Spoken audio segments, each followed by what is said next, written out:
السلام عليكم ورحمة الله.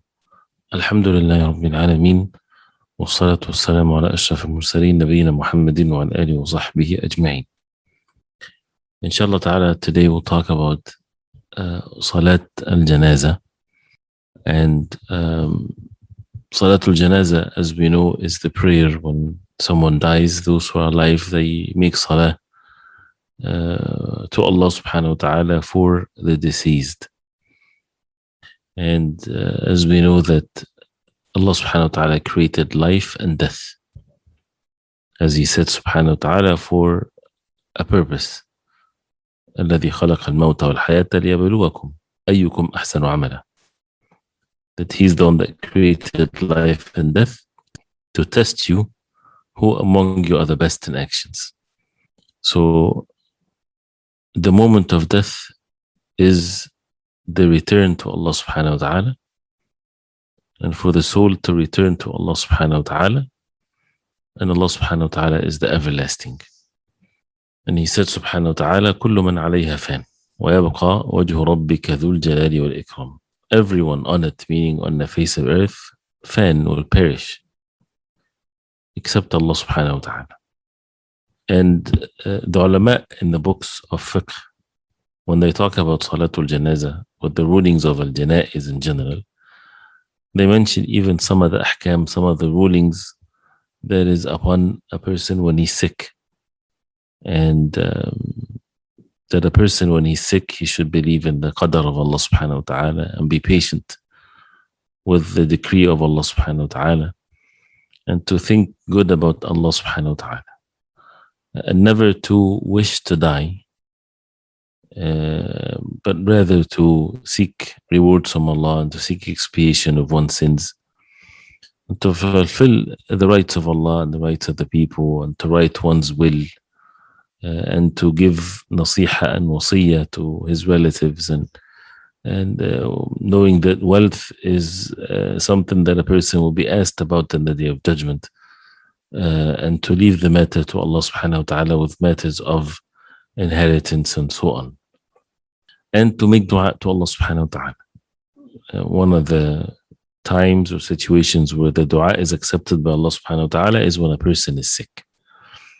And as we said, that it is not permissible for a person to wish to die. And there's a dua of the Prophet alayhi salatu wasalam. He said, لا يتمنين أحد منكم الموت لضر نزل به. None of you shall or should ask or wish for death for harm happened to him. فإن كان لابد متمنيا للموت. And if he has to wish for death, then he should say, اللهم أحيني ما كانت الحياة خيرا لي وتوفني إذا كانت الوفاة خيرا لي. Allah, make me alive as long as you know that life is best for me, and make me die if death is best for me. But the norm is that the person does not wish for death even if there is harm afflicted him or sickness or so. At all times, a Muslim should prepare himself for the last moment of his life, for death, with repenting to Allah subhanahu wa ta'ala and being obedient to Allah and so on. If someone dies, as the sunnah of the Prophet ﷺ, for the person to his eyes to be closed and to make dua to Allah subhanahu wa ta'ala for him, Allahumma aghfir li fulan, Allah forgive so and so, warfa' darajatahu fil mahdiyin, and so on. So when a person is witnessed a situation like that, is to make dua to Allah subhanahu wa ta'ala, and to be in haste to take care of the deceased rights, whether it's to pay his debt, to take care of his, to fulfill his wasiyah, to get him ready for to be buried, and so on. And it's haram, and it's from the ways of jahiliyyah that people would wail and beat themselves and slap their faces and these types of things. This is all from the ways of jahiliyyah. People should seek reward from Allah subhanahu wa ta'ala. And as the Prophet ﷺ said, there is no one that a calamity afflicts him or her, and he says, Inna lillahi wa inna ilayhi raji'un, Allahumma ajurni fi musibati wa akhluf li khayran minha. If he says this, oh Allah, to Allah we belong, and to Allah we shall return. Oh Allah, Allahumma ajurni fi musibati, Allah give me the reward for this calamity of mine, وَاخْلُفْ لِي خَيْرًا مِنْهَا, and replace it or make what's after that best for me, unless Allah subhanahu wa ta'ala will give him the reward for that calamity, and he would give him better than what he had missed. And to be patient and to understand that this is by the power of Allah. So never to oppose the will of Allah subhanahu wa ta'ala with disliking it or so. As we know that once a person dies, it's his right, the right of the Muslim, the deceased, is to make ghusl for him, to wash him. This by itself is a separate topic of how to achieve this and how to do it. And the one that would lead the ghusl, the one that the deceased, for example, he asked to do so. If not, then any trustworthy Muslim. The way to make the ghusl is like when a person is alive is making ghusl. But of course, there's ways to do it because the person is deceased. And this is something that we can discuss, inshallah ta'ala, in another level, inshallah. And the coffin, and to make the salah. So the point here is we're basically talking about Salat al-Janazah itself. To witness the Janazah is a great reward. It's the right of the deceased, is to intercede for him, to make dua to Allah subhanahu wa ta'ala for him. And the ruling of Salat al-Janazah is fardu kifaya. Fardu kifaya, that means if some pray Salat al-Janazah, then the rest of the community or the rest of the Muslims are not sinful. But if no one prays Janazah on a Muslim, then the entire community becomes sinful. And there's a hadith of the Prophet ﷺ, and it's reported by Imam Muslim. ما من رجل مسلم يموت فيقوم على جنازته 40 رجلا لا يشركون بالله شيئا إلا شفعهم الله فيه. There is no Muslim man dies and 40 men would stand upon his janazah to make Salatul Janazah. لا يشركون بالله شيئا. These 40 men, they do not associate partners with Allah whatsoever unless they would intercede for him. So the Prophet ﷺ praised those who pray the janazah if they are among those who have the tawheed and they do not associate partners with Allah. Allah subhanahu wa ta'ala will make them intercede for him. And the way that the Salatul Janazah is that, of course, a person has to be in state of wudu, like any other salah, and to face the Qibla, and the Janazah, meaning the deceased, is between the Imam and the Qibla. And the Sunnah is that the Imam stand by the head of the man if the deceased is man, and then to stand by in the middle of the wife if the deceased is a woman, the middle of the woman if the deceased is a woman. And he makes 4 takbirat. And if someone does 5 takbirat or 6 takbirat or 7 or even 9, there's no harm, right? And even some might do more for Salatul Janazah, as some said, if it's not going to cause, people to be confused, especially if someone is righteous or so. After the first takbirah, and the takbirat, of course, is to raise the hands, like a person would raise them in the salah, where by his shoulders or by the ears. And then he would put the right on the left on the chest in the salah, like the normal, after the first takbirah. So he makes the first takbirah and to say A'udhu billahi minash shaitanir rajim, Bismillahir Rahmanir Rahim, and to recite Surah Al-Fatiha. And if there's still time, he can recite the surah afterwards, if he's the ma'mum. And then he makes another takbirah. As we know that Salatul Janazah, there's no ruku' and there's no sujood. So then he makes the second takbirah. And, there's difference of opinion whether to raise the hands or not. So it depends who you learn from or who you take this from. So we say we raise the hand. So you raise the hand when we're making takbirat takbirat al-Janazah. So after the first takbirah, you say Allahu Akbar and you do the second one. The Imam, he says it loud, and the Ma'mum doesn't say the takbir loud, but he raises his hands. And after the second takbirah is to make the Salah on the Prophet alayhi salatu wassalam, like we say in the tashahhud, as-salatu al-Ibrahimiyya, Allahumma salli ala Muhammad wa ala ali Muhammad, kama sallayta ala Ibrahim wa ala ali Ibrahim, innaka hamidun majid, Allahumma barik ala Muhammad wa ala ali Muhammad, kama barakta ala Ibrahim wa ala ali Ibrahim, innaka hamidun majid. And then the third takbirah, the same way, and then afterwards make dua to Allah subhanahu wa ta'ala with sincerity, especially with the dua that is came from the Prophet alayhi salatu wassalam. Like the dua, Allahumma aghfir li hayyina wa mayyitina wa shahidina wa ghaibina wa saghirina wa kabirina wa dhakarina wa unthana, which means, oh Allah, forgive those who are alive among us and those who are dead, and those who witness this and those who are away from it, and our young and our elder and our males and females. Allahumma man ahyaytahu minna fa ahyihi ala al-Islam. O Allah, the one that you allowed to live, then make him live upon al-Islam. Wa man tawaffaytahu minna fa tawaffahu ala al-Iman. And whoever you take his soul, then make him die on the state of al-Iman. Allahumma la tahrimna ajrah. O Allah, do not deprive us from his reward. وَلَا تُضِلَّنَا بَعْدَهُ. Do not lead us astray after him. And more, there are more dua that came from the Prophet ﷺ, basically asking Allah subhanahu wa ta'ala to forgive the deceased. And then after the fourth takbirah, making taslim, right? Either one taslim on the right side or two taslim, according to the majority of the ulama.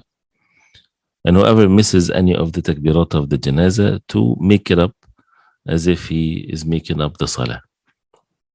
And it's from the sunnah to make multiple lines for the janazah. That's the way of the Prophet ﷺ. And one salah of al-janazah is sufficient if more than one is the salah is made upon, more than one deceased. And of course, the dua for the deceased, whether it's for a man or for a woman, accordingly, with the tense of saying the dua.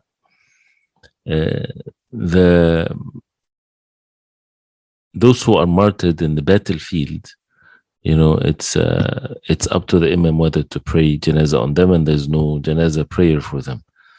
But other shuhada, as the Prophet ﷺ, when he said, "Ma ta'uduna ash-shahida fi ummati," who you consider as shaheed of my ummah, they said the one in the battlefield. He said then there are less or number, but then he said alayhi salatu wassalam, al-ghariq shaheed, the one that drowns is shaheed, is a martyr, the one that dies in a fire is a martyr, and so on.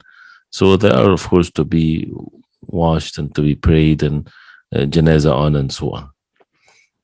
Salat al-Janazah is to be done for every Muslim, whether he is a righteous Muslim or a sinful Muslim. But then the issue of the one that abandons the salah, he's the one that differences of opinions among the ulama whether to pray janazah on him or not. And this subject, that with Salatul Janazah, the Imam of the masjid can abstain from praying janazah prayer on specific individuals as a statement, basically, to those who are alive. Say someone, for example, committed a crime, committed multiple crimes, evil person, spreaded so much evil, but he's a Muslim. The janazah prayer is to be prayed upon him. But for example, the imam would abstain from making the janazah so that people would receive the message that that person is someone that, did evil and so on. But it has to be someone that is known of making major corruption and things of that nature. Is it permissible to make Salatul Janazah in the masjid? Yes, it's permissible.